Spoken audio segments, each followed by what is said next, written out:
Fala aí, investidor e investidora, tudo bem com vocês? Como é que vai os aportes? Como é que tá a rentabilidade? Bom, no vídeo de hoje a gente vai falar aqui um pouquinho sobre a RBRX11, o fundo multi-estratégia da RBR Asset. Um fundo bem interessante, hedge fund, que investe em vários tipos diferentes de ativos e que está dando carrego muito interessante, pagando 1% ao mês hoje.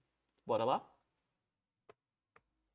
Bom, pessoal, a gente vai ver algumas informações interessantes aqui no começo já, que é sobre o seu patrimônio. Já é um fundo que está crescendo, né? Tem cerca de quase 180 milhões de patrimônio. Não é mais um fundo tão pequeno como a gente tem, por exemplo, o JSF hoje, que é um fundo hedge fund interessante, mas que tem um tamanho irrisório hoje, né? Esse aqui já é um fundo já mais sólido do mercado, que hoje está pagando sem muita dificuldade 1% ao mês. E praticamente 1% ao mês até no valor patrimonial. Ele é um fundo que está tendo ganho de capital bem excelente, com ações, com fundos imobiliários. Então, e a gestora se mostra bem empenhada em trazer esse retorno para o cotista. Estou adorando de ver o que eles estão fazendo. Deixando claro aqui que esse vídeo não tem intenção de ser uma indicação de compra e venda, não é uma indicação de investimento. E tô aqui para debater com vocês, conversar com vocês e falar dos erros e acertos dos gestores dos fundos imobiliários. Tudo bem? Bora lá. Bom, a cota patrimonial dele hoje está sendo negociada na casa dos R$ 95. E a reserva de lucro que ele tem hoje acumulada é de 43 centavos, o que dá um carrego excelente até no cenário de deflação, porque hoje cerca de 90% da carteira dele está em papel. Então, com a deflação, se ele precisar usar a reserva de lucro para manter esse patamar de distribuição linearizado, ele consegue sem preocupações. Ele tem hoje 11% tijolo e tijolo de excelente qualidade, que a gente vai ver mais à frente. Então a carteira dele tá ótima, tem um grande ganho de capital. Tô adorando de ver. Tem uma baixa quantidade de cotistas, deveria melhorar isso aqui. Vamos ver se vai melhorar com o tempo. 4 mil cotistas é pouco. O ideal seria ter pelo menos uns 10, 12 mil cotistas. Eu acho que tem a taxa baixa aqui de cotistas. Vamos acompanhar de como vai ficar a liquidez do fundo, né? Ele tem cerca de 13 CRIs no portfólio, o que é uma diversificação interessante. Vamos ver como que tá a porcentagem de cada um desses credores. E o dividendo médio mensal foi de R$ 1,18 por cota. Considerando que a cota patrimonial está em R$ 95, pô, isso aqui é bizarro. Ele está pagando 1,10, 1,8 ao mês aí sem nenhuma dificuldade. É bizarro, é bizarrice. Ele também tem duas ações no portfólio hoje. O dividend yield anualizado atualmente é de 17% ao ano e a cota fechamento está em R$ 87, né? Então tá mais, né? Já teve um ágio aí, ela já tá chegando na casa dos R$ 90, no caso dos R$ 93, então ela tá próxima do valor patrimonial, né? Mas infelizmente é assim, né? É o preço do carrego, né? Quem pegou atrás tá agradecendo agora, porque pode gerar seu lucro ou até carregar a longo prazo e ter um retorno de 1% ao mês sem preocupações, né? Porque se tratar um fundo hedge fund, que tem diversos ativos, não tem muita dor de cabeça.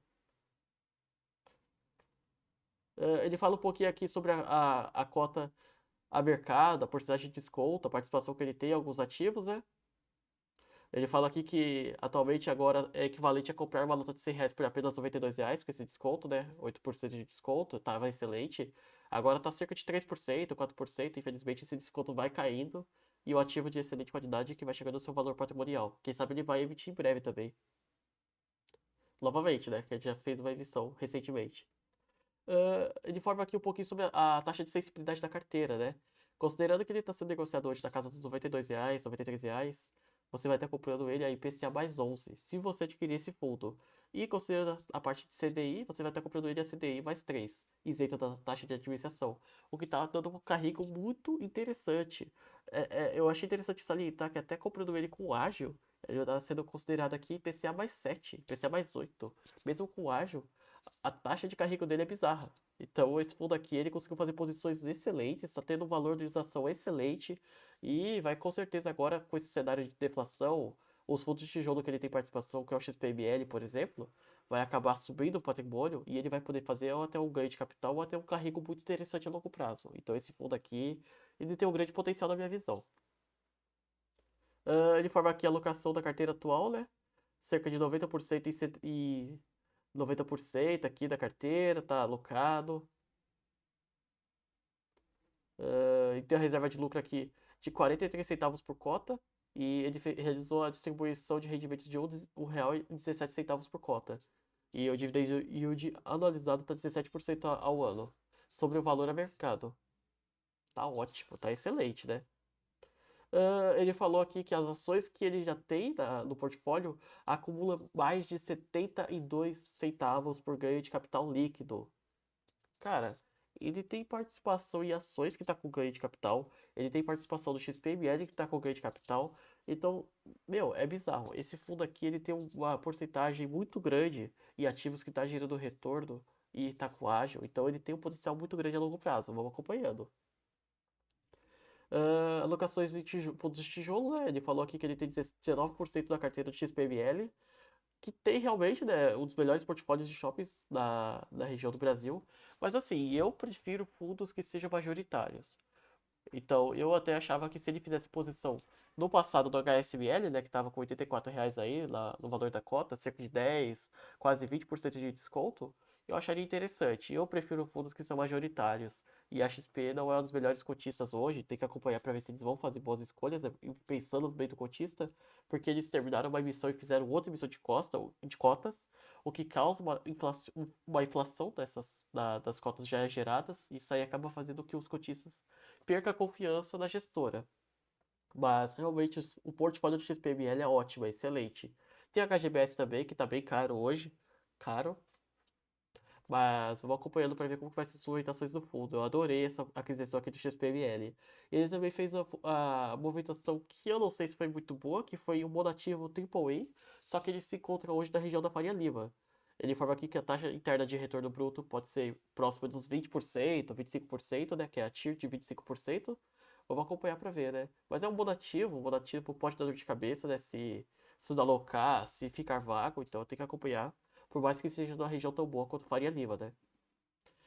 Ele projeta manter os dividendos até o final do semestre próximo dos R$ 1,17 por cota, gerando retorno de aproximadamente 18% ao ano, 17% ao ano.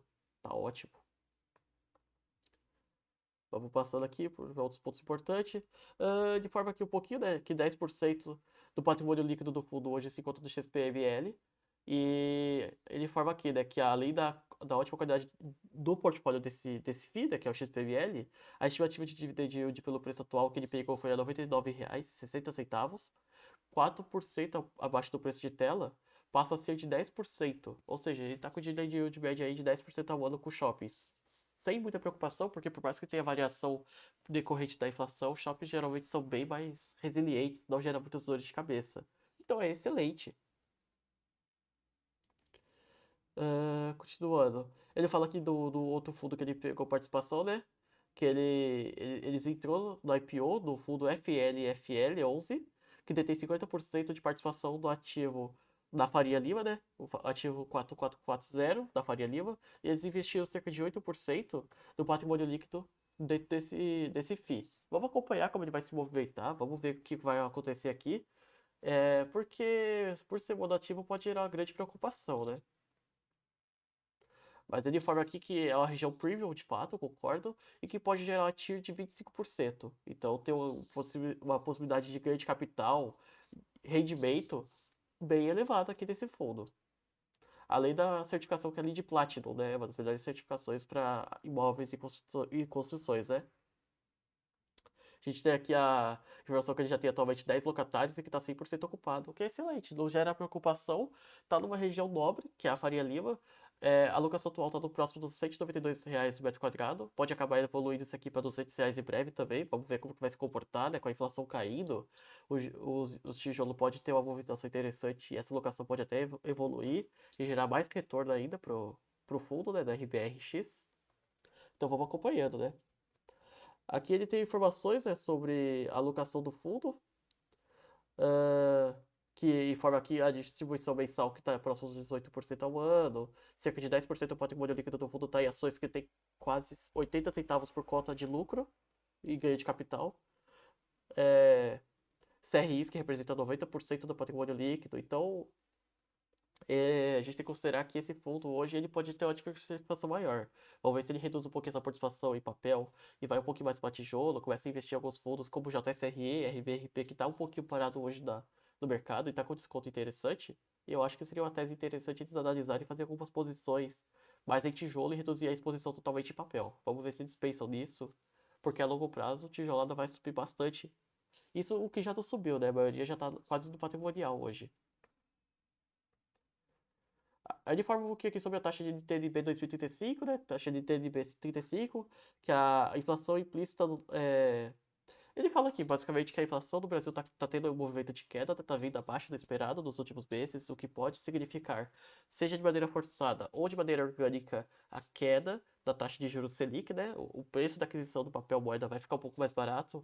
Isso é bom para todo mundo. Por mais que todo mundo adore ganhar 2% ao mês de dividendo yield, ou 20%, 12, 18, 15% ao ano com papel, ter uma taxa de juros baixa é importante para o Zé da esquina que tem o comércio, para aquisição de sonhos pessoais, para fazer financiamento de casa, imóveis. Então, a longo prazo, uma inflação altíssima é muito perigosa.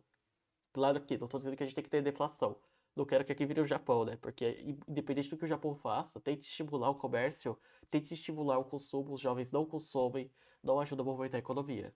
Inflação tem que existir, mas em um nível bem controlado, 3 a 4%. Porque se a inflação não existe, é bem possível que não esteja tendo consumo. Isso aí atrapalha todo mundo também. Até quem está tentando entrar na iniciativa privada, né? Então vamos acompanhar como que vai ser no próximo ano. É bem provável que em 2024 a taxa de juros Selic já esteja nos 10%, até abaixo disso, quem sabe. E espero que de maneira normal, orgânica, e não de maneira forçada. Ah, ele informa aqui, né, o preço de aquisição, e que tem alguns fundos aqui que é bem high yield, né, tiro, porrada e bomba aqui, PCA mais 12, PCA mais 10, tem algumas posições aqui bem consideráveis. E a gente tem aqui algumas posições da carteira de CRI, que é bem conhecida no mercado, né? Carteira de MRV, que tem bastante dos fundos da Quideia, por exemplo, que não gera dores de cabeça. Então ele tem alguns fundos aqui que realmente não vai gerar muitas preocupações. É uma carteira aqui que está bem diversificada, nem tanto assim, poderia ter mais ativos para poder, no máximo, ter exposição a 5% por ativo. Eu acho que ele poderia dar uma diversificada ainda maior do que ele tem atualmente, né? Ele informa aqui que o CRI não será impactado nos meses de deflação, pois apenas considera a inflação positiva. Então, talvez o dividend yield dele não caia nos próximos meses. Eu não sei se ele usa o regime caixa ou regime competência, mas talvez o dividend yield não caia tanto, porque a gente está tendo agora a deflação em julho, né, desse mês, né, que foi a deflação de menos 0,08 pontos percentuais, menos 0,08%. Talvez isso aí não impacte na distribuição e não derrube a inflação para baixo, a distribuição desse fundo para baixo. Vamos ver como que vai se comportando aí, né? Dividend yield anualizado aqui foi de 16%, meu, bizarro, bizarro. Tá pagando um retorno muito elevado. A liquidez dele aqui não é das melhores, é uma liquidez interessante, que poderia ser melhor. Isso aqui é reflexo da baixa quantidade de cotistas que eles têm hoje. Se essa liquidez aí chegasse pelo menos uns 600 mil, 700 mil, já ficaria um pouquinho mais interessante, porque facilita tanto o carrego para entrar e sair do fundo. Com certeza esse número de cotistas vai elevar, porque esse fundo, na minha visão, é excelente. Claro, não é reserva, não é nenhum tipo de indicação de compra e venda, mas vamos acompanhando aí para ver se essa liquidez média diária melhora, né? Evolui com o tempo. Ah, ele tem aqui um benchmark, né? Infelizmente ele tem uma taxa de performance aqui, eu não gosto disso, né? É bem triste que tenha essa taxa de performance, mas por ser fundo de papel até que dá para entender um pouco, mas o ideal é que fundos de tijolo tenham mais a taxa de performance, né? Porque fundos de tijolo tem que se desempenhar melhor. Papel ele acaba sendo só uma proteção contra a inflação a longo prazo, né? E aqui ele tem uma taxa de, de administração e gestão que quando o fundo estiver acima de 1 bilhão de patrimônio líquido, será de 1,25 pontos percentuais. É alta, é bem alta ainda, poderia cair para 1%. Meu sonho é que comece a ter fundos com taxa de administração próximo de 0,8, 0,7, meu sonho. Porque, pô, se você chega em 1 bilhão, 2 bilhões de patrimônio, dá para reduzir isso, porque conforme o fundo cresce, você tem que gerar um retorno para o cotista, a longo prazo você também gera retorno a si mesmo, gestor e gestora. Então eu acho que essa taxa aqui ainda é alta e que dá para derrubar, né? Vamos ver se eles fazem alguma movimentação de pelo menos reduzir essa taxa de administração ou até tira essa taxa de performance, né? Eu não gosto muito de taxa de performance, acaba tomando uma boa porcentagem da rentabilidade do fundo, né? Dos dividendos pagos, né? Ah, ele informa aqui um pouquinho sobre o cenário macroeconômico, né? A longo prazo de 2023, os eventos negativos do mercado de crédito evidenciaram que processos bem estabelecidos da seleção, monitoramento, filtros de governança e da alocação de retorno ajustado ao risco são fatores essenciais para a sustentabilidade e proteção de performance das carteiras dos investidores. Ou seja, ele está tentando monitorar, ter uma boa segurança, né? Porque, para quem não sabe, teve muito fundo high yield aí que nos últimos meses teve problema de inadimplência, ausência de pagamento, ter que executar garantias, né? A gente teve problemas aí recentemente com isso. Então é bom que esse fundo ele esteja acompanhando isso perto, porque qualquer dor de cabeça que ele tenha, se ele conseguir desfazer a posição e adquirir outros ativos de CRI para poder pulverizar melhor essa carteira, é até interessante, né? Tem que acompanhar isso aí, porque esses últimos meses foi bem complicado para os fundos high yields. Esse fundo tem algumas posições aqui que são bem high yield, é bem medium risk para high yield, então ele tem um risco um pouquinho mais considerável, né? Não é à toa que esse dividendo tá tão alto hoje. Então tem que acompanhar porque ele oferece um grande risco. Por isso que eu sempre falo que esse vídeo não é uma indicação de compra e venda. Ele é um fundo que tem um risco bem precificado e tem que acompanhar a longo prazo como é que eles vão se comportar. Ele fala aqui que nesse caso é possível notar grande frustração em relação à rentabilidade por parte dos investidores que acessaram, ao longo dos últimos 3 anos, fundos com riscos excessivamente concentrados em determinadas emissões e segmentos, né? Isso é fato. Eu não vou dizer que é um risco, mas o que ideia Hedge Fund, né, o KNHF11, tem praticamente 50% de centralização em poucos ativos. Então é um ponto preocupante, sim. Então é bom que eles formem isso aqui. Eu gosto do fato que eles estão no máximo com 12% do patrimônio líquido e operações específicas. O ideal é que eles, conforme vai crescendo, e sair, sei lá, 25% cada participação, porque aí não gera nenhuma dor de cabeça pro fundo, né? Não tem preocupação nenhuma. Aí aqui a gente pode ver, por exemplo, que os fundos high yield, meu, despencaram. A gente sabe aí que tem os fundos das casas piores aí, de gestores piores aí, que estão com cerca de 50% de desconto hoje no valor patrimonial. Seria equivalente a comprar IPCA mais 20, talvez, ou até mais que isso. E é um desconto falso, porque eles vão ser jogados para baixo, né? O mercado está precificando o risco, e porque o valor patrimonial deles tende a cair também. É bem provável que esses valores patrimoniais estão defasados e é aí que vai estar para baixo futuramente. Vamos acompanhando para ver. Traz aqui algumas informações, né? A parte da IBRV, né? Que é aquele dia aí, a que ideia geralmente investe na Acreditas, IBRV, sempre tem participação dessas carteiras de CRI, né?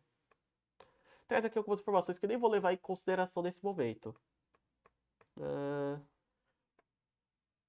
Bom, pessoal, esse aqui é o vídeo por hoje. A gente falei aqui do RBRX Multiestratégia. Eu gosto bastante da tese híbrida.